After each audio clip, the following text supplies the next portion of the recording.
buongiorno a tutti, benvenuti. Io sono Barbara Borin e oggi realizzeremo con Raffaella Benvenuto un webinar sulle strutture ricettive in Friuli Venezia Giulia. Allora, questo webinar è il quarto coprodotto dal Centro di Competenza Regionale per la Semplificazione e dalla Digital Academy di INSIEL, dalla quale stiamo registrando. Solo una breve nota rispetto ai webinar, che sono la più attuale e innovativa modalità di formazione a distanza del personale della pubblica amministrazione. Permettono di partecipare senza spostamenti e contemporaneamente di interagire con i docenti grazie alla chat. I precedenti webinar sono tutti disponibili sul canale YouTube della Regione e sul sito della Friuli Venezia Giulia Web TV. Inoltre li potrete trovare nella sezione del portale SUAP dedicata al Centro di Competenza Regionale. Eccoci qua. Allora, in questa diapositiva vedete che c'è un link nella parte sotto, cliccando su quel link entrate direttamente nella sezione dedicata al Centro di Competenza Regionale per la Semplificazione e potete vedere e rivedere i precedenti webinar. Vi segnalo per interesse il webinar numero 2 sul ruolo dello sportello unico per le attività produttive tra semplificazione, informatizzazione delle procedure e riorganizzazione dei servizi, riforma DIA, che è stato registrato il 26 settembre 2018, e il webinar numero 3 sulle linee guida AUA 2018, quelle delle autorizzazioni uniche ambientali. Allora, con questo webinar il Centro di Competenza Regionale per la Semplificazione vuole condividere e mettere in rete con gli altri comuni l'esperienza positiva del comune di Lignano Sabbiadoro, che costituisce una best practice a livello Friuli Venezia Giulia sulle strutture ricettive. Sappiamo che in tanti piccoli comuni non si riescono ad approfondire tutti gli argomenti per mancanza di tempo e a volte anche per mancanza di tempo di personale, e quindi una delle attività che svolge il centro di competenza è proprio questa: creare una rete di condivisione tra i SUAP con l'obiettivo di rafforzarne la capacità amministrativa. Noi della Regione siamo disponibili, se qualcuno di voi si propone, per condividere anche altri argomenti e altre esperienze che possono andare a beneficio di tutti quanti i SUAP. Allora, il webinar è condotto dalla dottoressa Raffaella Benvenuto, che è responsabile dell'unità organizzativa attività produttive del comune di Lignano Sabbiadoro. A breve daremo a lei la parola. Io sarò presente per un supporto tecnico, per la parte anche finale delle domande. L'esposizione durerà circa un'ora, lasceremo il tempo poi per appunto rispondere alle domande e vi faremo anche un breve questionario alla fine. I contenuti dell'intervento della dottoressa Benvenuto ci farà un breve excursus delle leggi regionali, dalla legge regionale 2 alla legge regionale 21, ci dirà quali sono le tipologie delle strutture ricettive presenti nella normativa regionale, ci parlerà delle locazioni turistiche, ci dirà come si avvia un'attività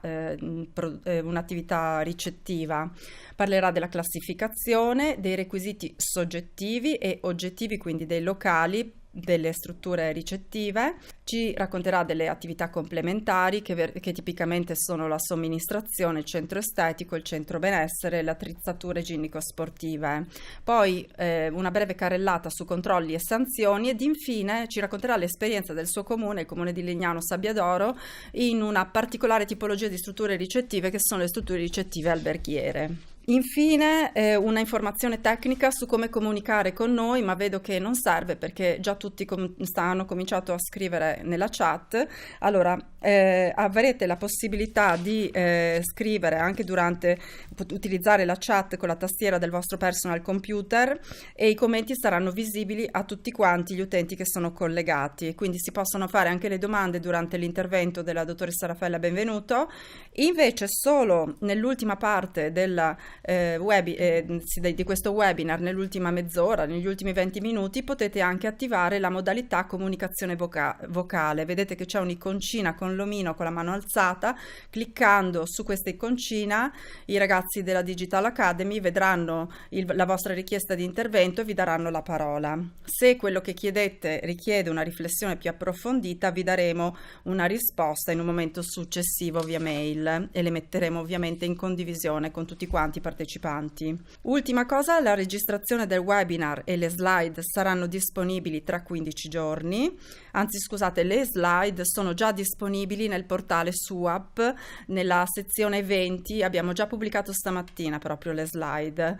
E diciamo che per quanto mi riguarda io vi ho raccontato tutta la parte tecnica, adesso vi ringrazio per aver aderito a questo webinar e vedo che siete già molto numerosi, auguro un buon lavoro a tutti e passo la parola alla dottoressa Raffaella Benvenuto. Buongiorno a tutti, sono Raffaella Benvenuto, responsabile dell'unità organizzativa attività produttive del Comune di Lignano Sabbiadoro. Inizierei vedendo insieme a voi brevemente quelle che per noi sono state le modifiche più significative della normativa dal 2002, anno di pubblicazione della legge 2, legge regionale 2, al 2016, anno di pubblicazione della 21. Nel 2002, per l'apertura di una struttura ricettiva doveva essere presentata un'istanza di nuova apertura e un'istanza per la classificazione. Veniva quindi rilasciata l'autorizzazione alla gestione della struttura previa attribuzione della classificazione, ovvero delle stelle, sulla base dei requisiti previsti dalla normativa stessa. Nel 2007 viene introdotto esclusivamente per il subingresso nelle attività esistenti l'istituto della segnalazione certificata di inizio attività. Nel 2009 il Presidente della Regione, con proprio decreto, introduce nuovi requisiti minimi di classificazione. Le strutture pertanto devono adeguarsi ai nuovi requisiti entro il termine di fine 2010, presentando ai comuni le nuove schede di denuncia dei servizi delle attrezzature della struttura. I comuni a loro volta devono quindi verificare presso le strutture la presenza di questi nuovi requisiti. Ancora, nel 2010 vengono variati i requisiti di classificazione con termine per l'adeguamento entro giugno 2011 e termine per le verifiche da parte dei comuni entro dicembre 2011. Nel 2013 anche nella nostra normativa regionale viene introdotta dalla legge regionale 4 la segnalazione certificata di inizio attività, che sostituisce l'autorizzazione e la relativa procedura prevista per la classificazione. La SCIA viene introdotta a norma dell'articolo 19 della legge 241 del 90, il quale prevede che ogni autorizzazione il cui rilascio dipenda esclusivamente dall'accertamento dei requisiti e dei presupposti previsti dalla legge e per il quale non siano previsti contingenti o limiti, è sostituito da una segnalazione certificata con la quale l'interessato autocertifica l'apertura o la variazione di stelle nel caso delle nostre strutture. Ai comuni rimane l'onere della verifica dei requisiti dichiarati e del controllo della veridicità delle dichiarazioni presenti nella segnalazione. Nel 2016 viene pubblicata la legge regionale 21 e numerosi articoli della legge 2 vengono abrogati. Diversa l'evoluzione per quanto riguarda le case e appartamenti per vacanze, successivamente denominate unità abitative ammobiliate ad uso turistico. Nel 2002, per la gestione di almeno 5 unità di case e appartamenti per vacanze, in forma imprenditoriale, quindi con un'organizzazione, con una gestione organizzata e non occasionale, svolta in modo professionale in una sede identificata per l'accoglimento degli ospiti, era necessario il rilascio di un'autorizzazione per lo svolgimento dell'attività e tale rilascio era subordinato alla classificazione delle singole unità. Era consentita tuttavia anche una gestione in forma non imprenditoriale a coloro i quali gestivano al massimo 4 unità, con l'obbligo per i proprietari degli immobili di presentare al comune una dichiarazione nella quale risultasse la capacità ricettiva degli appartamenti, quindi il numero di letti, il numero di camere, il numero di bagni e le condizioni generali di conservazione degli immobili. Tuttavia, con un'apposita istanza poteva essere comunque richiesta la classificazione della singola unità. Nel 2005 viene meno la richiesta di autorizzazione allo svolgimento dell'attività e viene introdotta la dichiarazione certificazione di qualità, da presentare al comune per più di 3 alloggi. Le unità in questione quindi non sono più ricomprese nelle strutture ricettive. Viene eliminata la distinzione tra gestione imprenditoriale e non imprenditoriale e coloro i quali locano fino a 3 unità non hanno alcun obbligo di comunicazione al comune. Nel 2007 le case e appartamenti per vacanze cambiano denominazione e diventano unità abitative ammobiliate ad uso turistico, come attualmente sono. La locazione delle unità è subordinata alla dichiarazione al comune del possesso dei requisiti oggettivi previsti dalla legge. Possono essere gestite in forma imprenditoriale o non imprenditoriale e anche in forma non diretta, quindi da parte di agenzie immobiliari e immobiliari turistiche che intervengono quali mandatarie e sublocatrici con una gestione che può essere imprenditoriale o non imprenditoriale. Ai proprietari locatori di meno di 3 unità abitative a uso turistico nel medesimo comune non si applicano le disposizioni inerenti alla classificazione e certificazione di qualità. E a partire dal 2013, con le modifiche apportate dalla legge regionale 4, che le unità abitative mobiliate ad uso turistico vengono reinserite nel titolo delle strutture ricettive e assoggettate pertanto al regime della segnalazione certificata di inizio attività da presentarsi per ogni singola unità, indipendentemente quindi dal numero. Viene meno il vincolo del numero. Chiunque pertanto lochi un appartamento deve presentare la segnalazione e tutte le dichiarazioni di rispetto delle normative vigenti in materia edilizia urbanistica, igienico-sanitaria e di prevenzione incendi, al pari di una qualsiasi altra struttura ricettiva. Permane la distinzione tra gestione imprenditoriale e non imprenditoriale e la gestione anche in forma non diretta per il tramite di agenzie immobiliari turistiche. Anche con l'introduzione della 21 nel 2016, chiunque intenda allocare un'unità abitativa mobiliata ad uso turistico, a prescindere dal numero e dalle modalità di gestione, deve presentare una SCIA completa di autocertificazione della classificazione, nuovamente al pari di una struttura ricettiva. Andiamo oltre il 2016 e ricordiamo che a maggio 2017 la legge regionale 14 modifica la 21 e introduce un nuovo titolo, il 4 bis, delle locazioni per finalità turistiche, che pertanto non sono strutture ricettive e non sono assoggettate alla segnalazione certificata di inizio attività, bensì a una comunicazione al comune per fini statistici. Nella comunicazione il gestore dovrà essenzialmente, direi solamente, indicare il periodo di locazione, il numero delle camere e il numero di posti letto. Vengono eliminati i riferimenti per quanto alle locazioni turistiche alle modalità di gestione, imprenditoriale, non imprenditoriale, diretta, non diretta. La classificazione di queste unità è facoltativa, ma qualora l'unità venga classificata è previsto che i parametri abitativi siano quelli del decreto ministeriale del 1975 che permette una riduzione del 45% dei parametri indicati all'articolo 2 e 3 dello stesso decreto ministeriale. Ancora un'ultima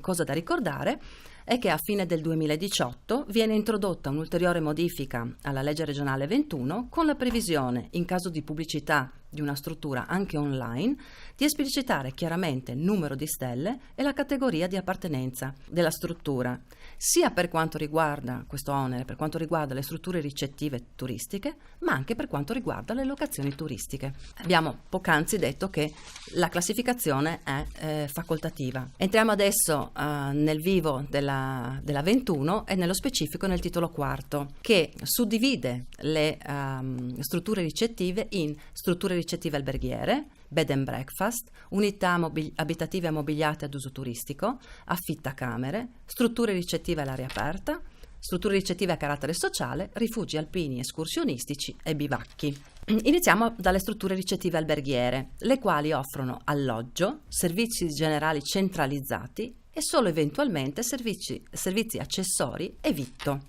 Le strutture ricettive alberghiere si suddividono ulteriormente in ulteriori tipologie: alberghi, motel, villaggi albergo, residenze turistico-alberghiere o apart-hotel, alberghi diffusi, country house o residenze rurali. Vediamo brevemente insieme come si differenziano le singole tipologie. Gli alberghi sono strutture dotate di almeno 7 camere o suite o unità abitative ubicate in uno o più stabili, e sottolineo in uno o più stabili. Il numero delle suite, tuttavia, è da ricordare che il numero delle suite e delle unità abitative non può essere superiore al numero delle camere, perché altrimenti ricadiamo nella categoria delle residenze turistico-alberghiere, le quali offrono alloggio e i servizi accessori previsti esclusivamente o prevalentemente in unità abitative. Poiché abbiamo introdotto questi termini di suite, unità abitativa e possibilità di posizionare le camere in più stabili, vediamo che cosa sono le suite, che sono dei locali costituiti da almeno un vano allestito a camera da letto, uno a salotto e un bagno privato, mentre le unità abitative sono degli spazi, degli ambienti costituiti da uno o più locali allestiti a camera da letto e soggiorno, hanno un servizio autonomo di cucina e un bagno privato. Nelle vicinanze della sede centrale, ove sono collocati i servizi centralizzati che le strutture ricettive alberghiere devono fornire, possiamo trovare degli immobili diversi. Quindi abbiamo detto posti nelle vicinanze dell'immobile principale, tuttavia con un ingresso separato, un ingresso diverso.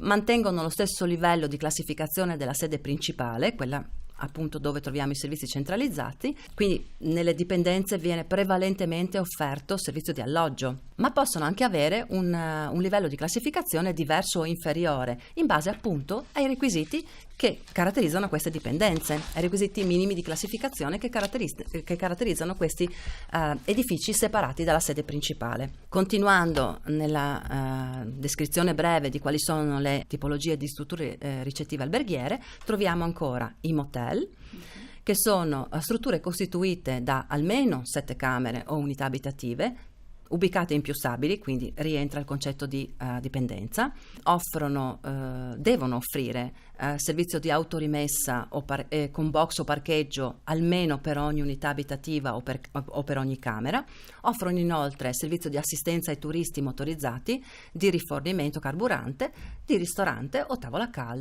calda e di bar. Abbiamo ancora i villaggi albergo, che sono strutture costituite da almeno 7 unità abitative dislocate in più stabili, posizionati in un'unica area perimetrata.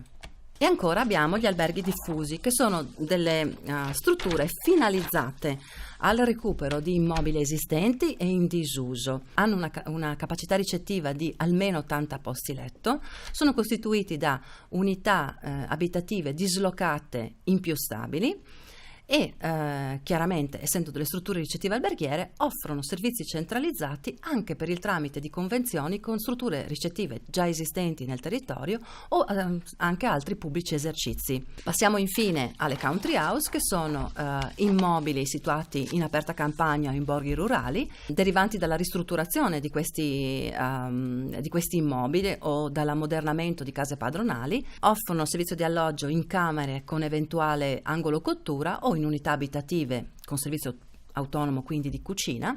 Hanno una capacità ricettiva compresa tra 14 e 24 posti letto, devono offrire servizio di ricevimento degli ospiti, di ristorazione e bar esclusivamente per gli alloggiati, offrono una sala comune ed eventuali strutture, attrezzature sportive e ricreative. Passiamo quindi alla seconda tipologia, quella dei bed and breakfast, che si caratterizzano per l'offerta all'interno della propria residenza e delle pertinenze della stessa, con la normale organizzazione familiare, offrono alloggio ai turisti con la convivenza, cioè c'è anche una convivenza di chi offre l'alloggio con i propri ospiti. È un'offerta occasionale sia di alloggio che di prima colazione, preferibilmente con prodotti tipici locali. Non possono avere più di 4 camere e non possono offrire più di 8 posti letto. Passiamo quindi alle unità abitative ammobiliate ad uso turistico, che sono strutture composte da uno o più locali arredati, dotate di servizi igienici e di cucina autonoma, locate nel corso di una o più stagioni, con contratti aventi una validità non superiore ai 5 mesi, anche ai 5 mesi consecutivi. Possono essere gestite da coloro che le hanno in disponibilità, in forma imprenditoriale o non imprenditoriale, ovvero possono essere gestite da agenzie immobiliari o società di gestione immobiliare turistica che agiscono quali mandatarie o sublocatrici. Ancora vediamo quali sono i servizi che devono essere offerti dalle unità abitative ammobiliate ad uso turistico. Quindi tra i servizi troviamo la fornitura di acqua, luce e gas, l'eventuale fornitura di servizi condominiali accessori, la sostituzione degli arredi, dei corredi e delle dotazioni deteriorate, la pulizia ad ogni cambio di cliente. Non offrono servizio di somministrazione di alimenti e bevande e non offrono servizi centralizzati. Le strutture posizionate al di sopra degli 800 metri sul livello del mare devono offrire anche riscaldamento. Passiamo quindi alla quarta categoria, quella degli affittacamere, che sono strutture composte da camere che offrono massimo 15 posti letto, non più di 6 camere, ubicate in non più di 2 appartamenti, ammobiliati all'interno dello stesso stabile.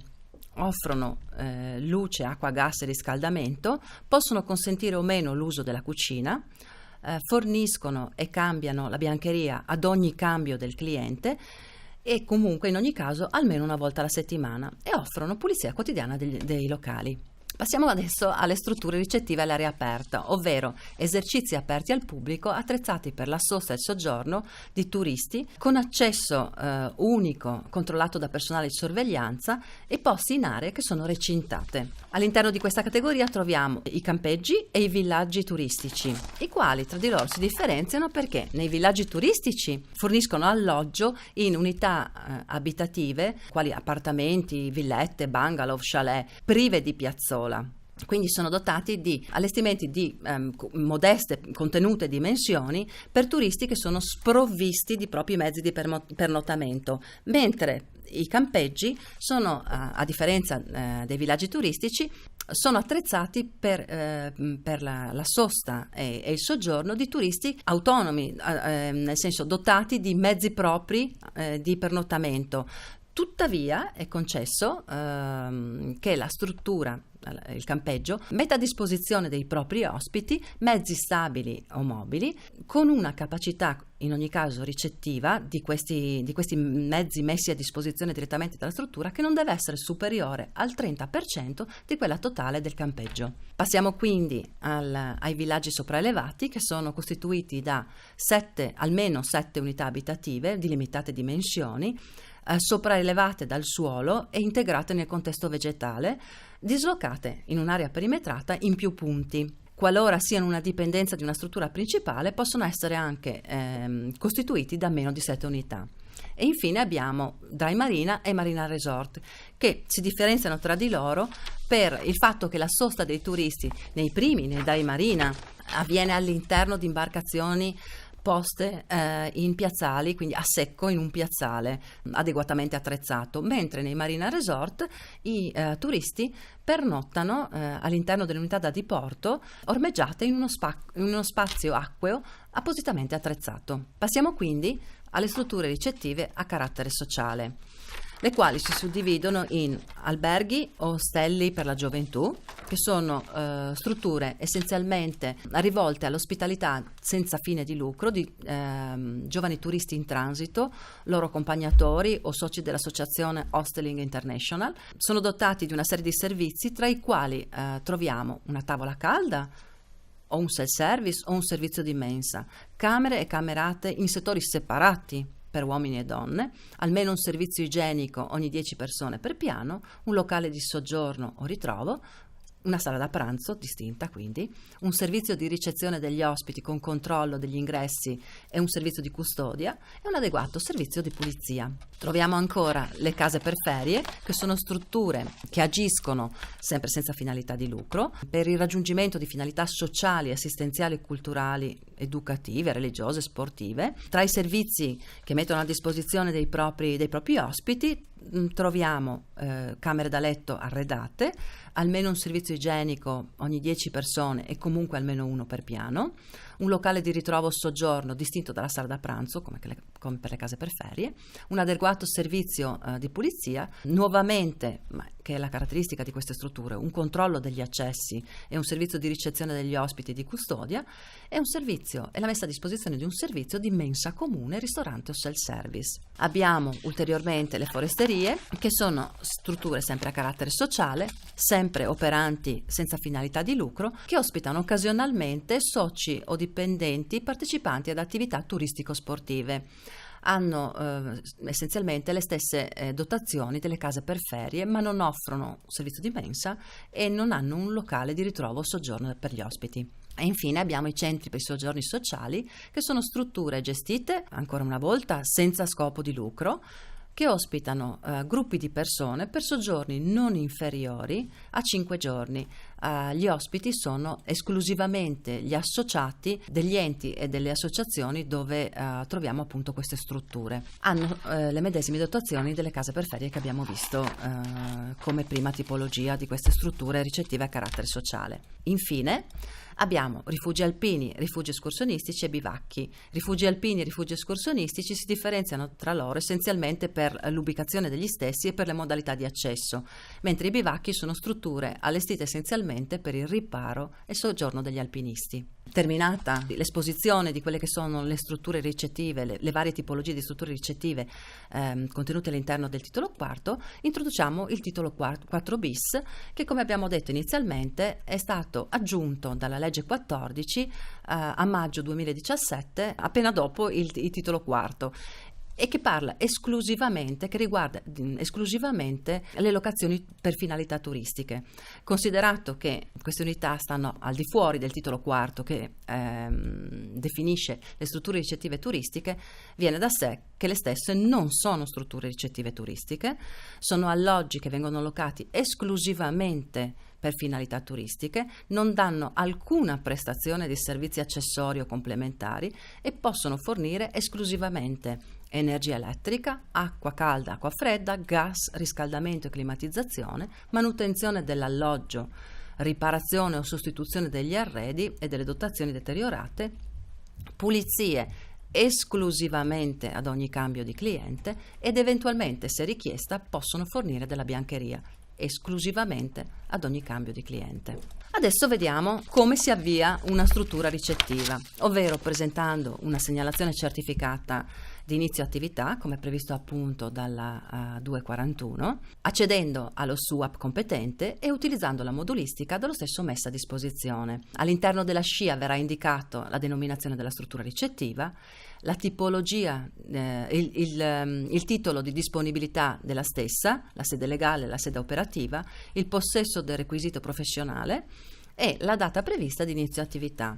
Apro una piccola parentesi perché titolo di disponibilità della struttura e data di inizio attività non saranno più presenti nella modulistica che verrà adottata, la modulistica unificata che verrà adottata a breve dal SUAP.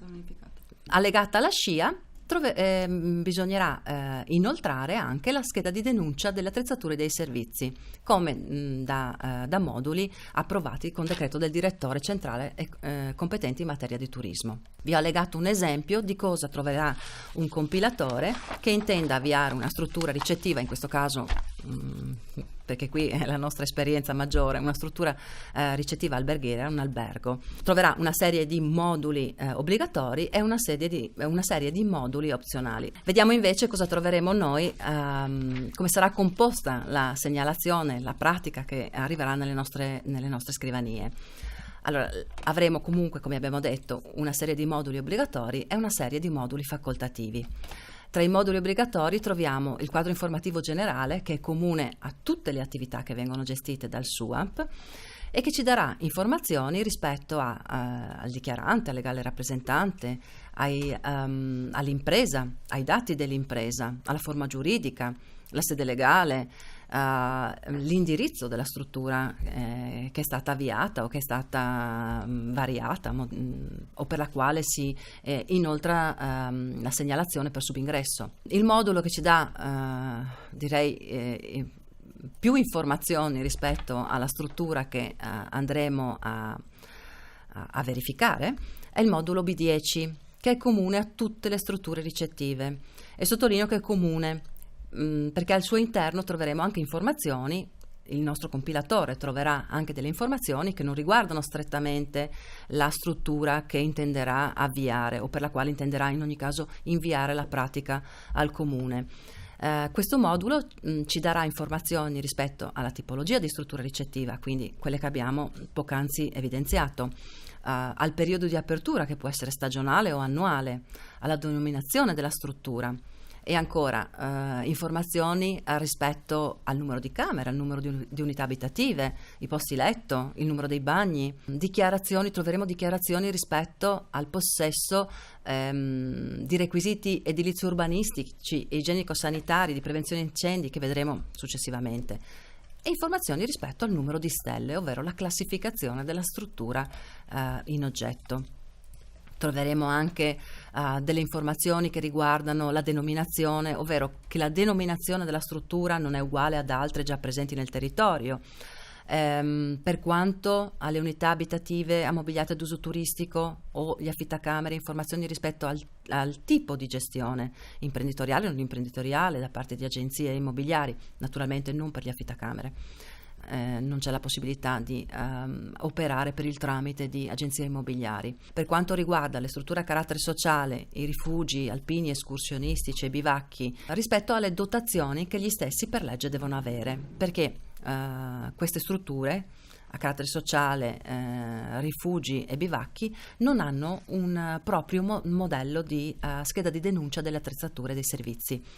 Troveremo ancora informazioni rispetto al rappresentante TULPS, che può coincidere o meno con il legale rappresentante, e rispetto al soggetto in possesso del requisito professionale, requisito soggettivo che vedremo a breve, che può coincidere con il legale rappresentante, oppure può essere posseduto da un soggetto espressamente indicato. E ancora troveremo tra i moduli obbligatori informazioni rispetto al possesso dei requisiti soggettivi contenuti all'interno dei moduli di 3, di 9, di 11.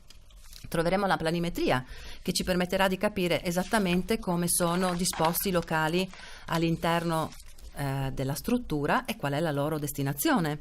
E troveremo una tavola sinottica, dal quale evinceremo informazioni rispetto al numero di camere, di bagni e rispetto alle superfici delle stesse. Ulteriormente troveremo un documento di identità del dichiarante e il modulo E5 relativo all'impatto acustico.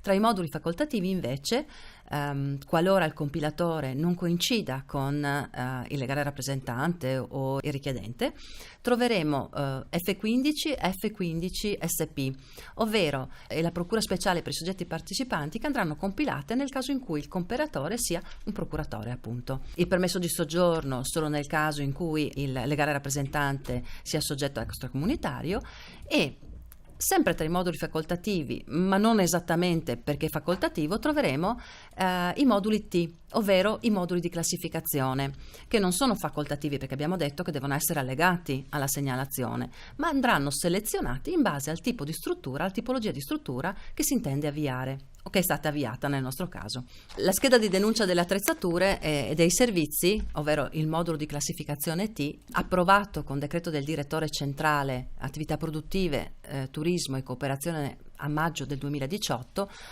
altro non è che un elenco di requisiti minimi qualitativi che la struttura deve possedere e a cui corrisponde un numero di stelle che va da 1 a 5. Ogni struttura, abbiamo detto, ha un proprio modulo di classificazione, a parte i bed and breakfast, che non hanno un'attribuzione di stelle, ma hanno una classificazione standard, comfort o superior. E come abbiamo detto poco prima, affittacamere, strutture a carattere sociale e rifugi non hanno una propria scheda di classificazione, ma i requisiti minimi qualitativi posseduti saranno dichiarati all'interno del modulo B10. Una cosa da notare è che con l'introduzione della 21 è venuta meno la verifica quinquennale del mantenimento dei requisiti previsti dalle schede di classificazione, quindi previsti dalla normativa. Verifica che era disposta dall'articolo 57, oggi abrogato, della legge 2/2002. Vi ho elencato alcune modifiche che per la nostra esperienza in sede di sopralluogo abbiamo ritenuto significative rispetto alle precedenti schede di classificazione. Passiamo quindi a quelli che sono i requisiti di accesso all'attività di impresa ricettiva. E iniziamo dai requisiti soggettivi che titolare, legale rappresentante o preposto all'esercizio dell'attività devono possedere.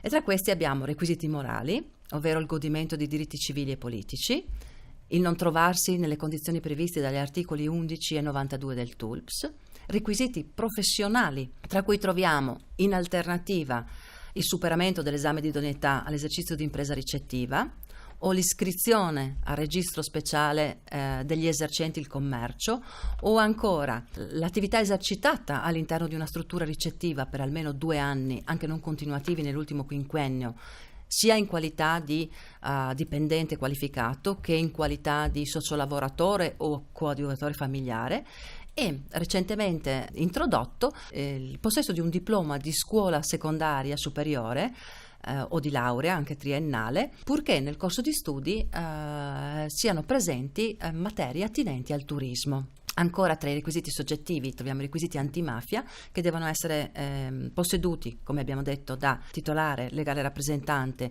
o preposto, ma anche da tutti i soggetti indicati dal decreto legislativo 159/2011 all'articolo 85. All'interno del modello relativo tra i moduli obbligatori c'è proprio una parte dedicata all'elenco dei soggetti che dovranno presentare le dichiarazioni ai sensi di questo decreto. Infine è prevista che l'impresa sia iscritta al registro delle imprese. Giusto una nota: la gestione di una struttura ricettiva può essere anche effettuata per il tramite di un rappresentante, come previsto dall'articolo 8 e 93 del TULPS. Ricordo che la designazione deve essere espressamente accettata dal soggetto nominato. Passiamo quindi ai requisiti oggettivi, ovvero i requisiti che le strutture devono possedere a norma di legge. E partiamo dai requisiti relativi agli alberghi. Tra i requisiti troviamo gli igienico-sanitari e quelli edilizi, che nel caso degli alberghi sono quelli previsti dalla legge regionale 44 dell'85. La destinazione d'uso delle strutture deve essere destinazione d'uso alberghiera. L'articolo 8 e l'articolo 9 della 44 ci forniscono informazioni rispetto alle superfici minime abitabili delle camere in base al numero di posti letto e dei bagni. La stessa norma, la 44, prevede in ogni caso una deroga per le strutture concesse o autorizzate antecedentemente all'ingresso della norma medesima. Anche la 21 prevede una sorta di deroga temporanea alla capacità ricettiva, quindi alle superfici minime abitabili definite dalla 44. Ovvero cosa troviamo all'interno cosa dispone l'articolo 21 della nostra legge 21? Dice che nelle camere, nelle suite o nelle unità abitative è consentito aggiungere esclusivamente in via temporanea e solo su richiesta del cliente un ulteriore posto letto, appunto in deroga a quanto previsto dalla 44/85, con l'obbligo tuttavia di ripristinare il numero di posti letto regolarmente autorizzato. In realtà questa facoltà era già prevista all'interno della 44 all'articolo 8 bis. Per quanto alle strutture ricettive all'aria aperta e a carattere sociale, anche per queste i requisiti igienico-sanitari e edilizi sono quelli stabiliti dalla 44, e ugualmente agli alberghi la destinazione d'uso deve essere alberghiera. Per quanto invece agli affittacamere, i requisiti igienico-sanitari sono quelli della 44 dell'85, mentre i requisiti edilizi sono quelli previsti dalla normativa vigente regionale e comunale in materia di locali di civile abitazione. La destinazione d'uso infatti è civile abitazione. Per i bed and breakfast la destinazione d'uso è nuovamente civile abitazione, con un limite però alla capacità ricettiva di 4 camere per un totale massimo di 8 posti letto. Ancora, vediamo quali sono i requisiti oggettivi delle unità abitative ammobiliate ad uso turistico, che per quanto riguarda igienico-sanitari ed edilizi sono stabiliti dalla normativa regionale e comunale in materia di locali di civile abitazione, quindi una destinazione d'uso civile abitazione, mentre per quanto riguarda la capacità ricettiva massima, i parametri sono quelli stabiliti dalla riduzione del 45% dei parametri abitativi previsti dagli articoli 2 e 3 del decreto ministeriale del 1975. Inoltre è possibile nelle unità abitative collocare un ulteriore posto letto nel soggiorno a partire da una superficie minima di 9 metri quadri, e ulteriormente nei monolocali è consentita la collocazione di un terzo posto letto, sempre a partire da una superficie minima di 23 metri quadri. Gli stessi requisiti sono applicabili alle locazioni turistiche qualora classificate. Vi ricordo che abbiamo detto che la classificazione per le locazioni turistiche è facoltativa. Tra i requisiti oggettivi abbiamo anche i requisiti di classificazione previsti dall'articolo 21 della 21, il quale dispone che le strutture ricettive già classificate alla data di entrata della stessa, quindi fine 2016, mantengono la loro classificazione. Tuttavia, qualora intervenga una variazione dei requisiti comportante quindi una diversa classificazione, troveranno applicazione i nuovi allegati previsti dalla normativa stessa dalla A alla L, ad eccezione però delle strutture che all'epoca dell'entrata in vigore del DPR 173 del 2009 erano già state classificate, per le quali la norma prevede ammette una deroga di 5 anni, quindi fino al 2021, ai requisiti strutturali dimensionali stabiliti dai nuovi allegati alla legge medesima. Questa deroga è stata meglio specificata e confermata con nota di aprile 2017 della Direzione Centrale Attività Produttive, Turismo e Cooperazione, nella quale viene chiaramente evidenziato che nel caso di variazione di requisiti comportanti una diversa classificazione occorrerà distinguere tra strutture classificate successivamente al 1 luglio 2009, le quali dovranno appunto adeguarsi ai nuovi requisiti previsti dalla legge 21, e strutture ricettive classificate antecedentemente al 1 luglio 2009, per le quali appunto è ammessa una deroga quinquennale ai soli requisiti strutturali dimensionali previsti dagli allegati alla 21.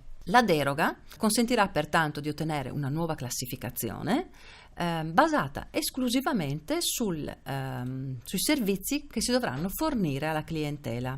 Sottolineo che questa deroga è prevista anche qualora si parli di interventi di ampliamento o di ristrutturazione delle strutture chiaramente classificate antecedentemente il 1 luglio 2009. In fase di conclusione ricordo che la presentazione della SCIA permette alla struttura, al gestore, di offrire, oltre al servizio d'alloggio, una serie di servizi complementari a favore solamente degli alloggiati, tra i quali possiamo trovare un servizio gratuito di trasporto con navetta, rimessa di autoveicoli, messa a disposizione di strutture ginnico-sportive, ovvero di saune, bagni turchi, vasche di massaggio, per i quali tuttavia non è necessario il requisito di qualificazione di estetista. Ancora può essere offerto servizio di somministrazione di alimenti e bevande, possono essere forniti giornali, riviste, cartoline e francobolli, e possono essere realizzate strutture e attrezzature a carattere ricreativo. Per le attività che il gestore vorrà rivolgere invece a soggetti diversi dai propri ospiti, dai propri alloggiati, sarà necessario chiaramente presentare la SCIA come previsto dalle normative di settore. Concluderei il mio discorso con chiaramente l'articolo 45 della legge 21, che prevede che i comuni esercitano le funzioni di vigilanza e controllo relativamente alle strutture. Allora, premesso che la vigilanza sul territorio viene effettuata dagli organi di polizia locale o, per quanto di competenza, dall'azienda per l'assistenza sanitaria o dai vigili del fuoco o da altre forze dell'ordine per questioni materie di rispettiva competenza, le verifiche sulle dichiarazioni vengono effettuate invece dagli uffici comunali e nello specifico nel nostro comune dall'ufficio attività produttive di cui sono responsabile. Quali sono le verifiche che andiamo a fare noi uffici comunali? Sono verifiche inizialmente rispetto alla completezza di quella che è la pratica che viene presentata, e una prima verifica di congruità rispetto a quanto autocertificato, con quanto o agli atti già agli atti del comune o con gli stessi allegati presenti all'interno della segnalazione. Se al termine di questa prima verifica formale risultassero informazioni poco chiare, risultassero necessarie alla presentazione di integrazioni per meglio individuare la struttura, o informazioni che comunque sono necessarie, sono previste dalla modulistica, provvederemo quindi a fare una richiesta di integrazioni al dichiarante. Successivamente vengono effettuati i controlli dei requisiti che abbiamo poc'anzi esposto, ovvero un controllo sui requisiti soggettivi, quindi requisiti morali con la procura o requisiti antimafia con la prefettura. Nel primo caso noi generalmente inoltriamo una PEC alla procura con un elenco di nominativi per il quale è necessario fare le verifiche delle dichiarazioni presentate. Per quanto invece all'antimafia, direttamente carichiamo sul portale SICEANT i nominativi per i quali ci necessitano appunto le verifiche. Facciamo anche una verifica chiaramente del requisito professionale. Con la Camera di Commercio se è stata indicata come requisito il RIT o un corso. Con l'INPS se è stata maturata un'esperienza presso la struttura, o con un istituto scolastico qualora il requisito posseduto sia quello del titolo di studio.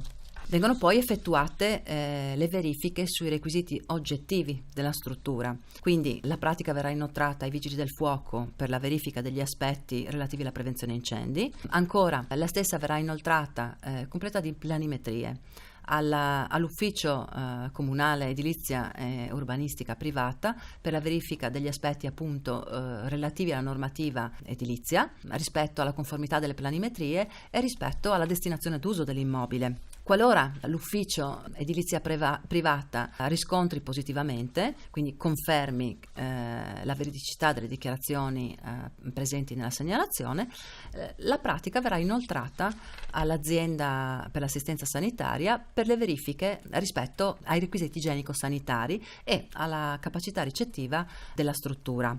Se anche l'azienda sanitaria darà un riscontro positivo alle nostre richieste, sarà quindi possibile predisporre la documentazione. È una checklist che noi normalmente utilizziamo in sede di sopralluogo per una più veloce e facile consultazione di quelli che sono i requisiti che la normativa prevede per ogni livello di stelle. E quindi saremo pronti appunto per organizzare il sopralluogo presso la struttura. Come ci muoviamo durante il sopralluogo? Selezioniamo una serie un campione quanto più possibile rappresentativo di camere della struttura stessa, magari cercando di avere tipologie diverse, nel senso cerchiamo di avere delle singole, delle doppie, delle triple, proprio per verificare in base a quanto prevede la normativa che tutte le tipologie di camere rispettino quelli che sono i requisiti minimi di classificazione. E insieme a un tecnico dell'ufficio, a un geometra dell'ufficio edilizia urbanistica privata e a un agente di polizia locale, verifichiamo appunto misure delle camere, dotazioni delle camere, verifichiamo che siano presenti le zone comuni o le aree comuni richieste alla struttura per il numero di stelle dichiarato, e in modo da avere per quanto possibile un campione significativo di quella che è la struttura nel suo complesso. Naturalmente i sopralluoghi vengono effettuati solo a strutture aperte. Nel nostro caso sono controlli che vengono fatti solamente durante la stagione estiva, perché oltre il 95% delle nostre strutture sono a carattere stagionale. Al termine di queste verifiche che noi facciamo in loco, redigiamo un verbale nel quale appunto sono annotate le stanze che abbiamo visionato e la capacità ricettiva delle stanze che abbiamo visionato, e annotiamo, nel caso riscontrate, le eventuali carenze rispetto a quanto previsto dalla normativa. Se il sopralluogo ha un esito positivo, a questo punto il nostro lavoro di verifica delle dichiarazioni è ultimato, e quindi provvediamo anche a concludere la pratica nel SUAP. Se invece il sopralluogo ha esito negativo, prima di tutto la polizia locale inoltra la segnalazione alla procura, perché essendo autocertificazioni ai sensi del DPR 445 del 2000, chiaramente si tratta di un falso in atto pubblico. Per quanto invece riguarda noi, Ufficio Attività Produttive, io nel caso, facciamo una valutazione di quelle che sono le carenze che eventualmente abbiamo evidenziato nella struttura, ovvero se si tratta di carenze non strutturali, quindi mancanza di quelle che sono le dotazioni previste dalle schede, concordiamo generalmente un termine con il gestore, con il direttore, con il preposto, concediamo un termine affinché si provveda quindi a sanare le carenze riscontrate e previa comunicazione di avvenuto ripristino, ci organizziamo per un ulteriore sopralluogo di verifica, il quale, se avrà esito negativo e quindi siamo in presenza di recidiva, comporterà la sospensione dell'attività da 7 a 90 giorni e una sanzione amministrativa o, nell'ipotesi in cui le carenze anche al termine del periodo di sospensione non vengano sanate, comporterà un divieto di prosecuzione dell'attività. Se invece l'esito del secondo sopralluogo sarà positivo, chiaramente anche in questo caso potremmo dire di aver concluso le nostre verifiche, di aver concluso con un esito positivo le nostre verifiche, e quindi concluderemo anche la pratica in SUAP. Se invece le carenze che riscontriamo in sede di primo sopralluogo presso la struttura hanno carattere strutturale, a questo punto, congiuntamente con il geometra presente durante il sopralluogo, verrà verificata la necessità di presentare una pratica edilizia e quindi poi successivamente una scia di variazione al nostro ufficio. Siccome, come avete ben capito, la procedura è piuttosto lunga e per esigenze proprio di carenza anche di personale disponibile presso l'unità attività produttive, nel 2016 per tutte le pratiche che il nostro ufficio riceve abbiamo introdotto il piano dei controlli a campione. Cosa vuol dire? Vuol dire che solamente le pratiche che vengono sorteggiate casualmente per il controllo sostanziale, solamente per queste pratiche verrà seguito tutto il percorso che vi ho poc'anzi raccontato. Invece per quelle pratiche che verranno estratte esclusivamente per un controllo formale, il nostro lavoro sarà solo quello di verificare che la pratica presentata sia completa e che le dichiarazioni al suo interno e con quanto già agli atti del nostro ufficio sia congruo. Naturalmente ci siamo anche premurate di avere la possibilità, nel caso in cui ci siano strutture che hanno avuto uno storico un po' burrascoso, di poter fare eventualmente dei controlli mirati, ad esempio solo sui requisiti soggettivi piuttosto che sui requisiti oggettivi della struttura. Questo proprio per poter gestire l'elevato numero di attività che noi ogni giorno gestiamo nel nostro comune. A conclusione di questa mia esposizione ho allegato un'ultima slide che suddivide esclusivamente le strutture ricettive, sottolineo esclusivamente le strutture ricettive alberghiere nella nostra località, le suddivide per stelle, quindi faccio notare che nel nostro comune c'è una grossa prevalenza di 3 stelle e una notevole presenza di strutture a 4 stelle. Questa è la suddivisione per le 166 strutture ricettive alberghiere che abbiamo a Lignano, suddivise tra 159 alberghi, 6 residenze turistico alberghiere e un villaggio albergo, che offrono ospitalità in 6.084 camere per un totale di posti letto di 12.692. Non sono le uniche presenti nella nostra località, ovviamente noi abbiamo anche unità abitative immobiliate ad uso turistico, locazioni turistiche, le recenti locazioni turistiche, bed and breakfast, affittacamere. La nostra esperienza è forte soprattutto nella tipologia strutture ricettive alberghiere. Io vi ringrazio per l'attenzione e per la pazienza e restituisco la parola a Barbara. Grazie di tutto. Bene. Intanto che dire, grazie Raffaella e complimenti per il tuo intervento, ci hai chiarito tantissime questioni relative alle strutture ricettive turistiche. Una informazione di servizio. Nell'ultima slide trovate i nostri recapiti, quindi se c'è la necessità ci possiamo anche sentire direttamente via mail. Complimenti di nuovo, vedo che i collegamenti sono aumentati, i partecipanti al webinar sono aumentati durante questo intervento e dalla quantità di quesiti che sono arrivati immagino che ci sia stato un buon interesse, un ottimo interesse rispetto a questo argomento, e quindi adesso non ci possiamo rilassare, dobbiamo affrontare anche la parte relativa alle domande, quindi Raffaella ti chiedo di venire qui vicino a me e vediamo un attimo di capire che domande sono pervenute e di vedere un attimo insieme. Vi ricordo solo diciamo così come modalità operativa tecnica che se avete piacere di spiegare meglio la domanda che avete fatto via chat oppure c'è proprio la necessità di spiegarla, avete la possibilità di utilizzare sempre la chiamata vocale, quindi l'omino con l'alzata di mano vi dà la possibilità di parlare e quindi di interagire direttamente anche con noi. Allora, abbiamo le domande che sono arrivate via chat e poi abbiamo anche una domanda che c'era arrivata via mail qualche giorno fa dal comune di Cormons. Allora, abbiamo Eva Benetti che ci chiede quale deve essere la destinazione edilizia urbanistica per le strutture ricettive a carattere sociale. Come dicevo prima, la chat è visibile a tutti, quindi grazie a Monica Feletic che ci ha dato già la risposta e dice, chiediamo a Raffaella se ci può confermare questa risposta, la legge regionale 19 del 2009, che è la legge sull'edilizia, al comma 1, articolo 1, lettera C, parla di destinazione alberghiera anche per le strutture a carattere sociale. Sono strutture ricettive, sì. Sia le strutture a carattere sociale che le strutture ricettive all'aria aperta devono avere destinazione d'uso alberghiera e i requisiti igienico-sanitari e quelli edilizi sono quelli stabiliti dalla 44 dell'85. Perfetto, grazie Monica per aver risposto e grazie anche Raffaella per aver precisato questa ulteriore normativa. Andiamo più giù e io ho visto che c'è una richiesta di Verusca Galimberti del comune di Udine.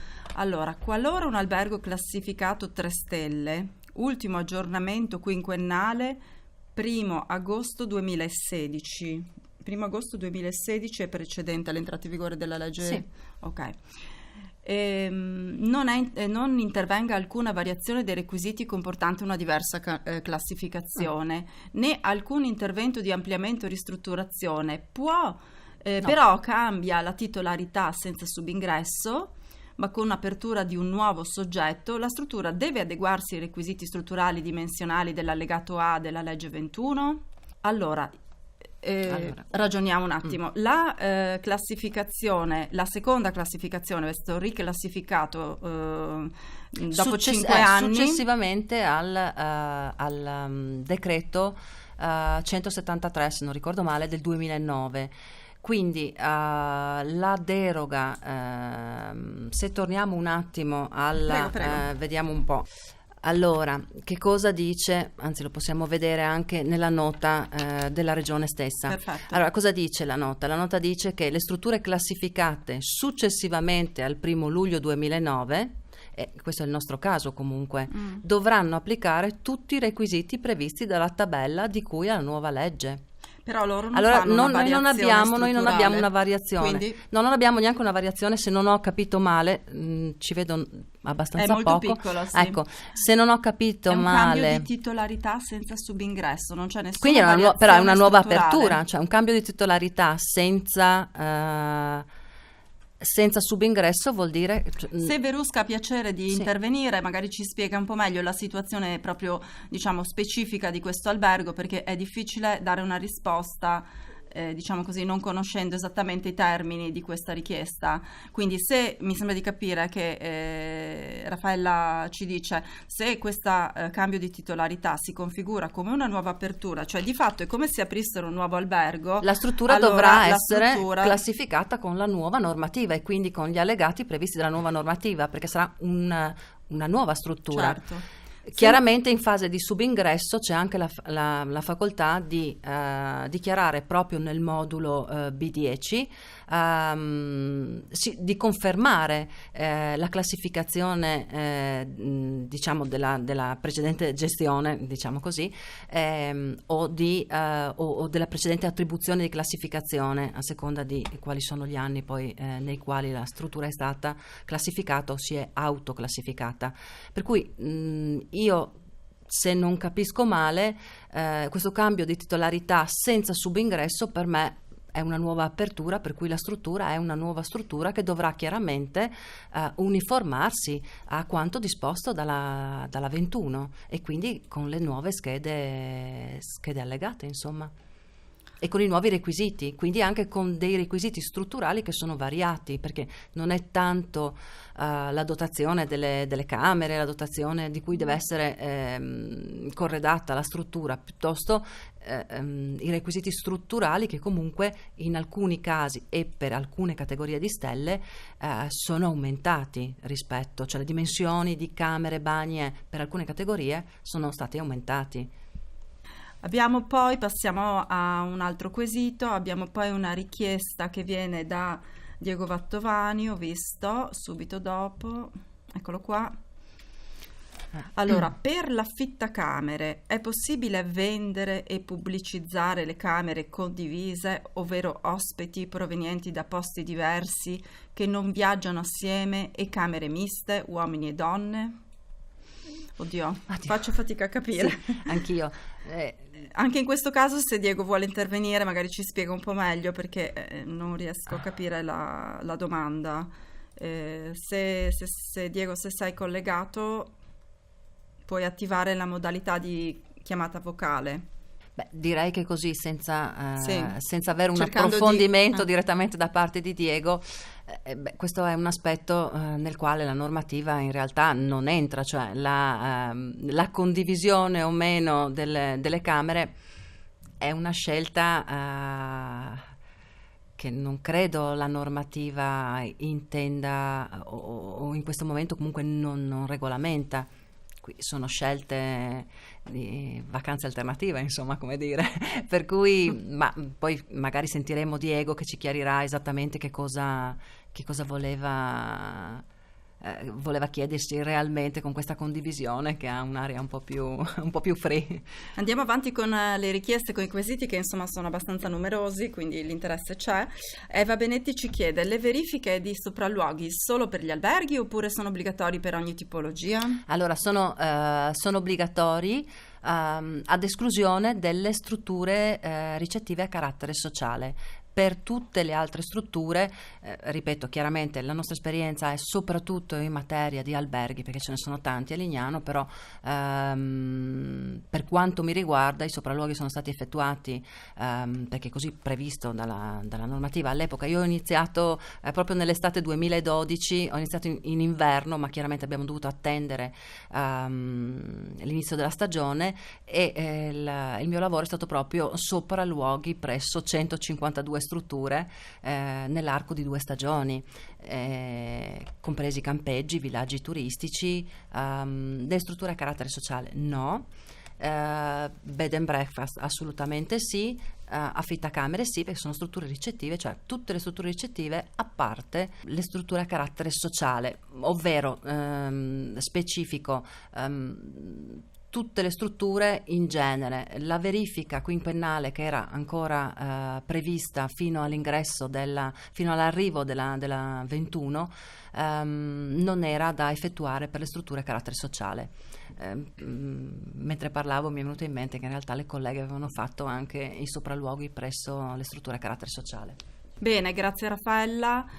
Allora, Diego Vattovani di nuovo ci chiede: è possibile quantificare in giorni l'espressione occasionale riferita all'attività di bed and breakfast?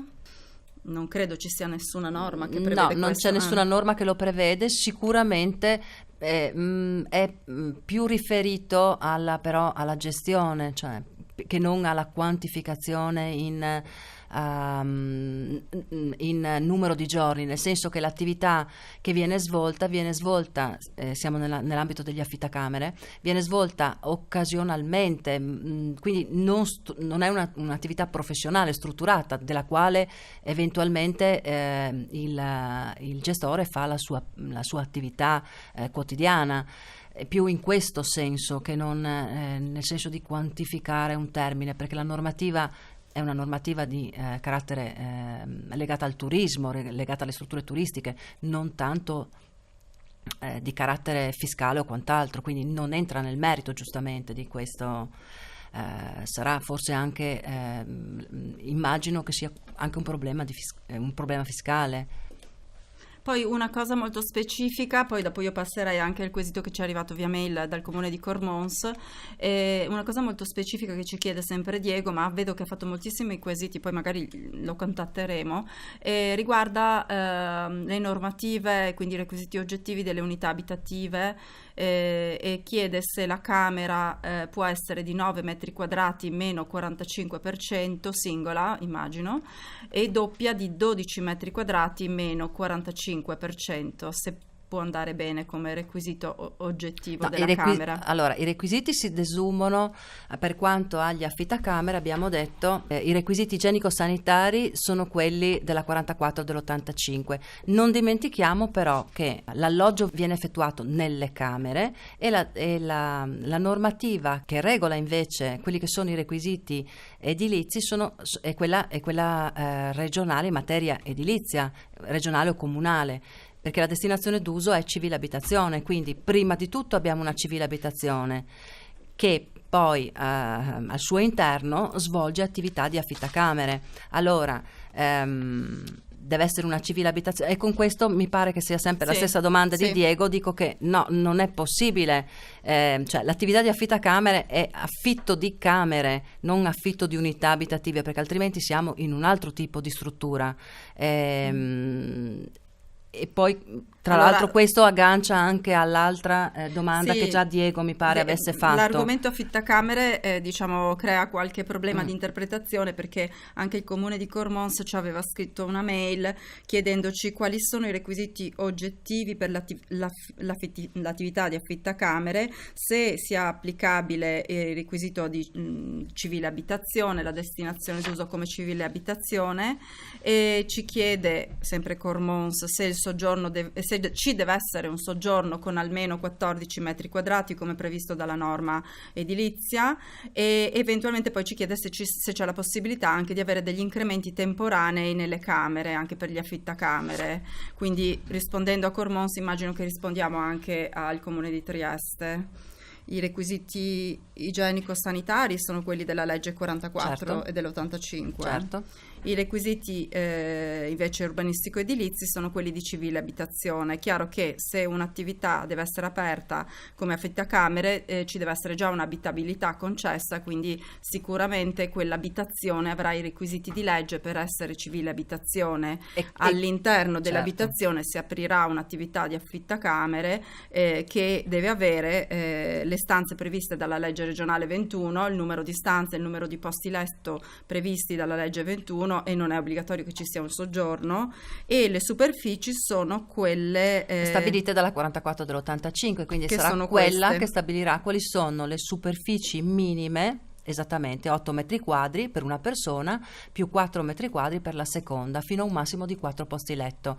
Per quanto invece riguarda il soggiorno, ribadisco, è importante distinguere bene e identificare bene la struttura della quale stiamo parlando, perché se l'attività è di affittacamere non è previsto da nessuna parte che ci sia un soggiorno e non è prevista la collocazione di un letto in soggiorno, perché stiamo parlando di camere. Naturalmente, essendo una civile abitazione, se la normativa edilizia prevede che una civile abitazione abbia il soggiorno, prima di tutto la struttura deve essere una civile abitazione, perché questa è la sua destinazione d'uso, e per quanto invece è l'attività che si svolgerà al suo interno, ovvero quella di affittacamere, i requisiti verranno stabiliti dalla 44 dell'85, anche con la possibilità di aggiungere, come prevede, perché la stessa 84 dell'85 che prevede all'articolo 8 bis prevede una deroga temporanea.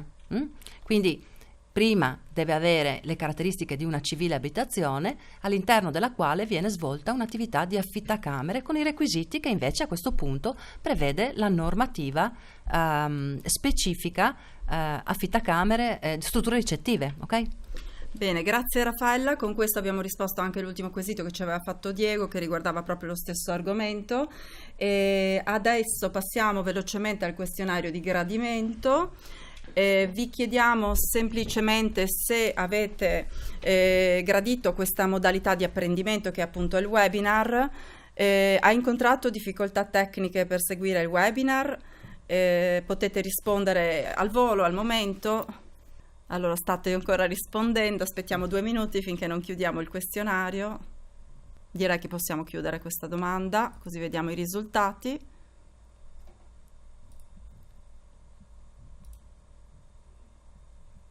Poi la seconda domanda: sei soddisfatto di questa modalità di apprendimento?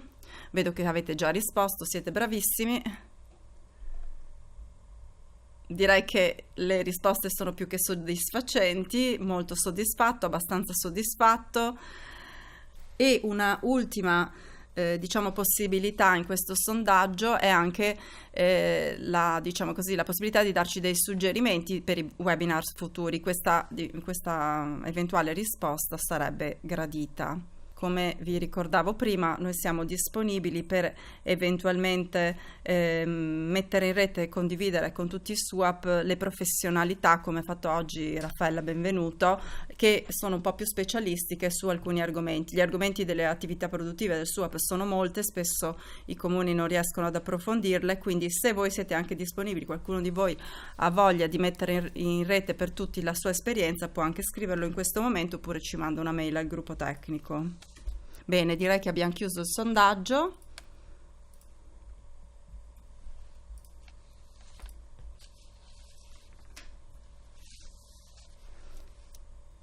Posto? Ok.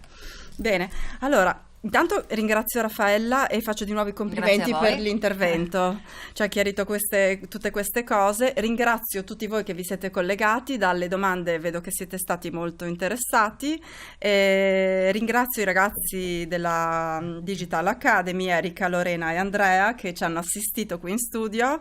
Ringrazio Dario Cominotto e Gabriella Taddeo, le mie colleghe del gruppo tecnico SUAP e del centro di competenza regionale. Vi do appuntamento ai prossimi webinar e buon proseguimento a tutti.